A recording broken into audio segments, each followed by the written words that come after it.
Welcome to Innovation and Leadership. I'm Jess Larson. Today on the show, I've got Emily Nelson. And we didn't really know. Like we feel like we've just been growing at like this, snail's pace. And then they stop and they say, "What? You in 4 years you have what? How many instructors?"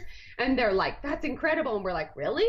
Because we've just been like grassroots, literally social media as marketing, since the beginning. I mean, now we've kind of taken some bigger scales, but honestly, like I think the biggest thing is Emily, thanks for making time. thank you for having me. So, for people who don't know what high fitness is, can you give us the elevator pitch? Yes, we got it. So basically, what we've done is we are of a group fitness format that has taken old school aerobics and brought it back bigger, better, and higher. We've taken it and made it modern. So basically, you have an hour of kick butt cardio mixed with toning moves, all set to fun music that you know and love. And can you talk about this idea of, as fun as it is intense? Yeah. So basically, when Amber Zenith, my business partner, and I decided to create High Fitness, we wanted to create a class that was as fun as it was intense. So I've taught every format out there. You ask their old school step, all the Les Mills formats, Zumba, all that, and as well as Amber. And she actually began as a yoga instructor, which is, we always laugh because she's the opposite of a yoga instructor. So we kept saying, okay, we want a class that is super intense because let's be honest, if you have an hour of your day to give to fitness, you got to get it in, right? Especially as moms, busy professionals, you don't have more time than that. So if you're going to take an hour, you want to get your butt kicked. And what we also found is that people like to be pushed. As much as sometimes it scares people away to think like being pushed, we found that people love that feeling, that endorphins, that high feeling when they're pushed. So we created a class that was super intense, but you're not going to get people to stick with it unless you have that fun factor. So that was our goal going into it, to create a class that was as intense as it was fun. And I think if you asked anyone who loves high fitness, they would 100% wholeheartedly agree that that's kind of what happens. Halfway through, you kind of want to kill your teacher. And then once you're done, you're like, that was so fun. When are we going again? So it's the best of both worlds. Sure. Well, and it's obviously resonated with folks. Can you talk about, starting the business, it's only been 3 years and something, and now you've got, 2,000 trained folks all over the place? Yeah, so we wanted to create a community, a place where people were motivated to feel good about themselves. We kind of were the anti-exercise culture, which sounds weird because, we're exercise addicts, but just within social media these days, it's just been so much. You just see so many images of, ab shots and different things that really just make you feel bad about yourself. And that shouldn't be the way it is, especially, there's so many amazing people out there. So we wanted to do something that focused on the change from the inside out. People going off migraine medications, people coming out of postpartum depression. Right now we have a hashtag going around, hashtag why I high. And if you read through it, there are people on there that say how much weight they've lost, but that is a after note. And that's what makes us so happy to see this, is because people have become addicted. Like we say, get addicted to fitness, playing off the high name, Yeah. and get addicted to fitness. And people will be like, I thought you were joking, but I'm really addicted. And where we believe that addiction comes from is when you go and you challenge yourself, whatever level that is. We have levels from low intensity to high intensity where instructors show options, but wherever your max push is at, when you do that to your body and you get those endorphins going, you want to keep doing it because it feels good. It clears the fog in your mind. It makes your body feel stronger. All those things are what make people come back and become addicted. But also, we are huge believers of that group fitness phenomenon, is that people all coming together from different walks of life. I mean, you don't even know the struggles the person next to you in class is going with, but you become friends with these people. You smile, you say hi. I mean, people have become friends that never would have met each other. And it's that group fitness format where you're kind of all there to become the best version of yourself. And that's why we truly believe that it's taken off. Yeah. Well, you think about like the holy grail of marketing books is actually differentiating instead of just claiming you're different than the competition.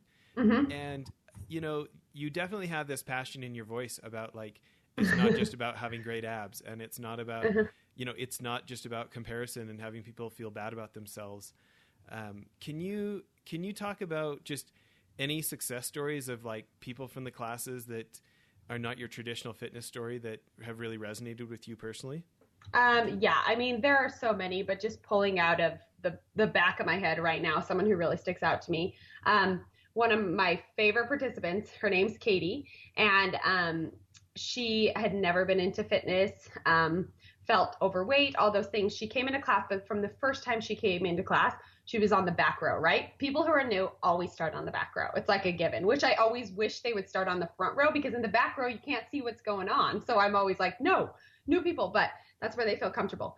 But I can tell you, I've never seen someone with a smile like that. Even on the back row, first time, she gave me a smile that like made me feel like the best person in the world. I still remember it.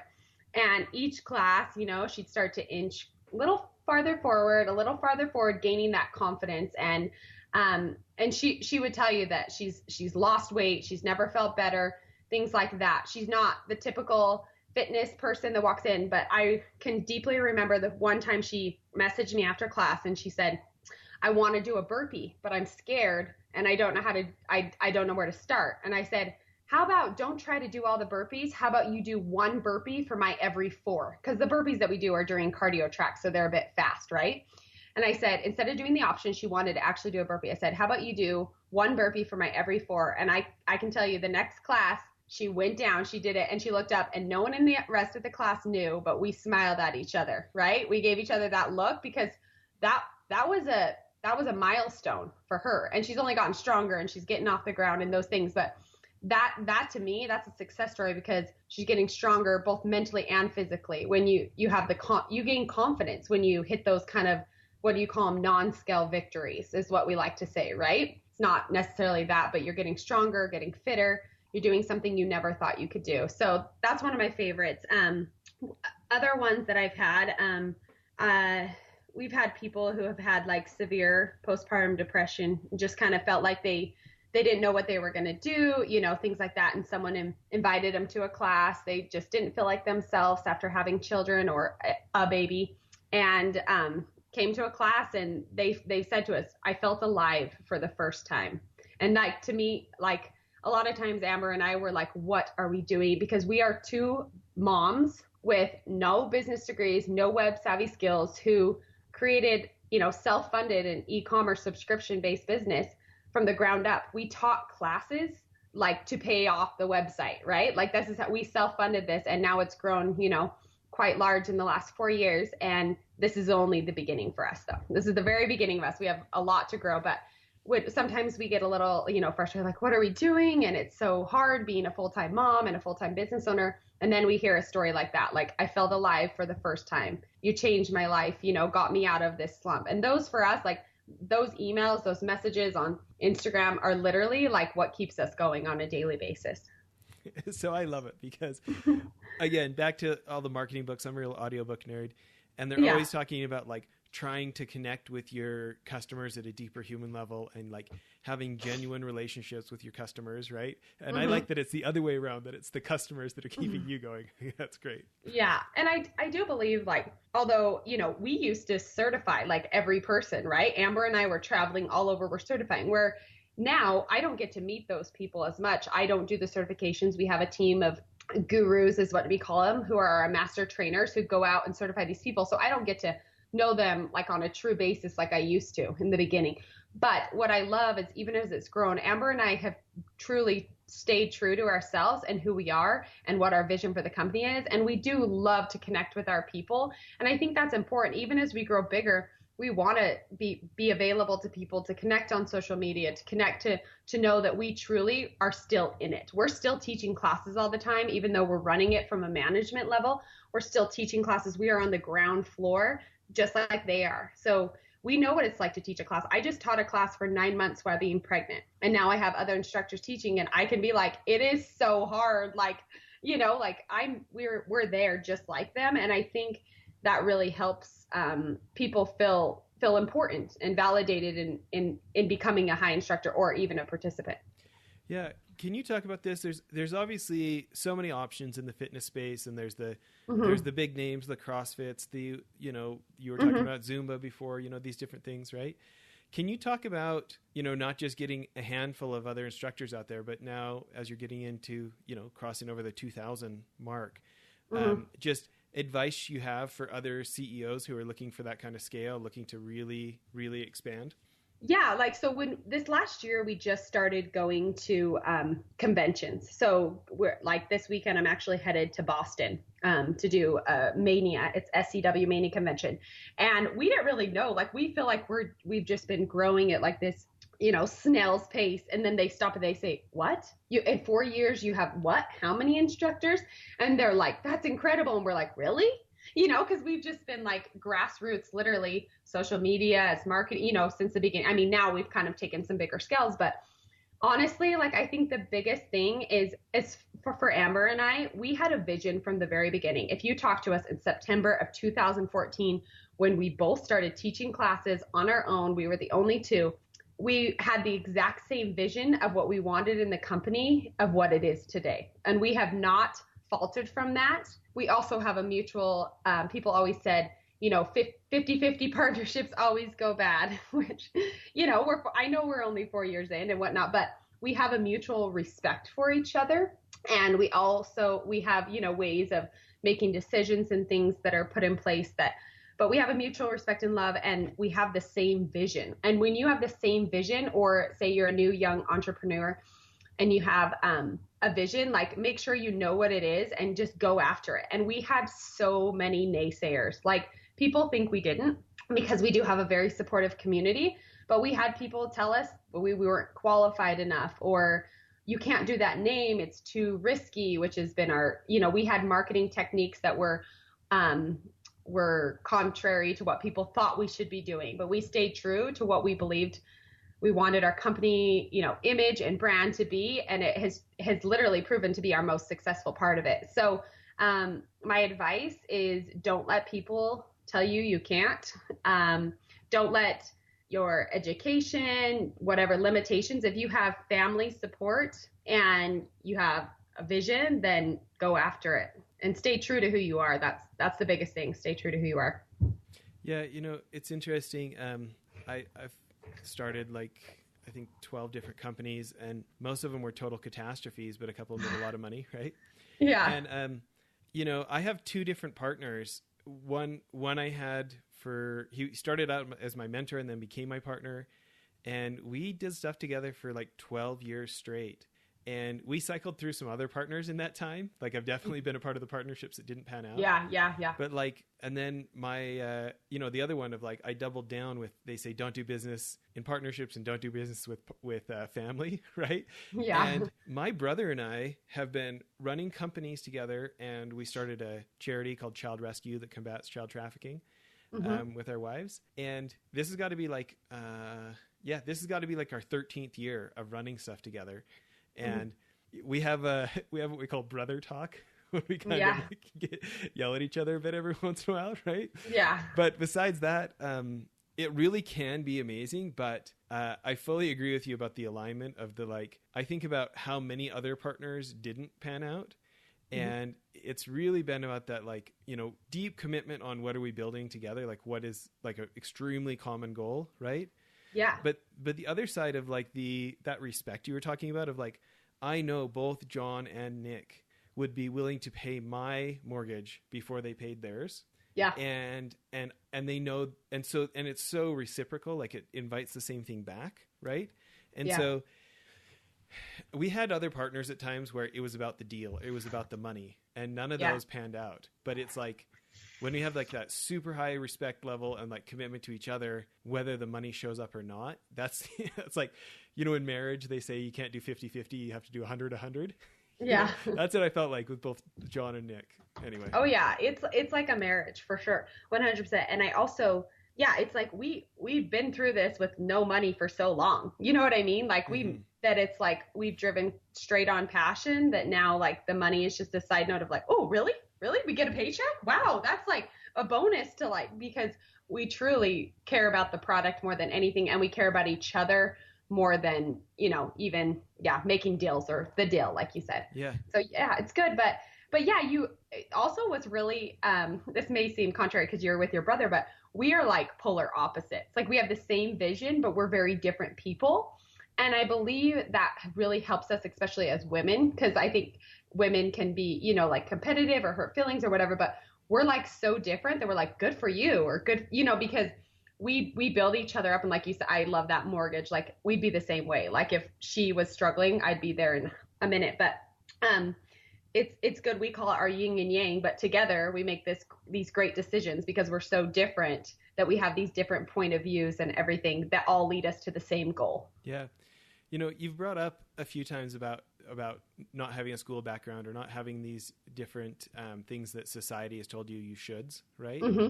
Yeah. And, it's interesting to me how glamorous getting venture capital is these days. Oh, we got this much in funding, like that's the finish line instead of the starting line, right? Yeah, yeah. And yet you look, you and I are both formerly lived in Alberta and both living in Utah, which is kind of funny. But you look here just in the last year, you've got these guys who bootstrapped for years before they ever expanded with outside capital, up by you in Davis County, Pluralsight, they didn't take any outside money for the first 10 years. And then this year they went public for $3 billion. Or Qualtrics down in the Provo-Orem area, wherever they're at, Lehigh. Yeah. And I think same thing, didn't take any outside capital for 10 or 11 or 12 years, something like that. And then, whatever it was 2 weeks ago when they were about to go public, they sold to SAP instead for $8 billion, right? Yeah. And I think that it's like, anyways, I'm such a fan of bootstrapping. We've been in the finance world and the investment space for years, and there's certainly businesses where you literally can't do it without outside capital. But I think there's a lot of other folks who they just tell themselves they can't do it with outside capital. And instead of trying to bootstrap, they go get the investor dollars, and then they don't really own as much of the company, and they don't really get to set the direction. And in some ways, they kind of mortgage their future unnecessarily, it feels like. Yeah, I know. We've definitely, we were filling out an application for, the EOY Entrepreneur of the Year last year. And she was doing it up in Calgary, and I was doing it here in Utah. And we didn't expect to win. It was our first year. We were just doing it for the experience. But when we were filling out, she was in an interview, and they said, so what would happen if it all ended? And we both looked at each other and we're like, nothing. Like, we don't have, like, yes, it would be sad and people would be sad, but like, we don't have like all this invested where like our whole lives would come crashing down, right? Like, we've been smart about we self-funded it, like we said, from the very beginning. And now here we are. And I thought that was like, we were like, wow, that's really cool to see that like it literally could all end tomorrow and we would be fine. And there's something to say about that. Yeah, I love it. Well, listen, we're about done with the first half of the interview here, part one. One of my favorite questions is, if you could go back and give some advice to a younger version of yourself, what would you tell yourself? Oh, geez. You put me on the spot here. Well, maybe I would tell her to get a business degree. Just kidding. I would say a younger version of myself. It's hard because I don't regret any of my life. But I would tell her just to live in the moment a little bit more and enjoy all the opportunities that I've had, because all those opportunities and those jobs led me to where I am today. And I think sometimes trudging through certain jobs, or when I was getting my degree at BYU, things like that, it was hard and I went through some trials. But I would say, like, live in the moment and know that every experience you're in is all for good. I still could say that to myself right now, though, to live a little more in the moment. So. Sure. Love it. Mm-hmm. Okay, great. Everybody, please tune back in for part 2 of our interview with Emily. Well, that's it for the episode. One other thing I wanted to tell you about, if you'll remember the guys from Convoy in episodes back, Ken Free and Trent Mano, I went on one of their CEO trips to New York, and I met a guy named Brent Thompson, very successful entrepreneur. He was former CEO of Jive Communications, big company now, I think $300 or $400 million. Anyways, he started a new company called blipbillboards.com. I'm super stoked they're a sponsor now. But I remember a year and some ago when I met him, I thought it was genius. Instead of having to buy 6 months or a year's worth of billboard for thousands of dollars, you can buy 8 seconds at a time for like 10 or 20 cents. You pick what billboard you want it on, what time of day you want it to run. And it just puts so much power in the hands of marketers and CEOs who want to try something and see if it works. You can buy as many or as few as you want, change it as many times as you want. I think now our podcast is being advertised on billboards in like 18 different states because we have these guys as sponsors. We're pretty excited about it. hope you check out blipbillboards.com. Thanks.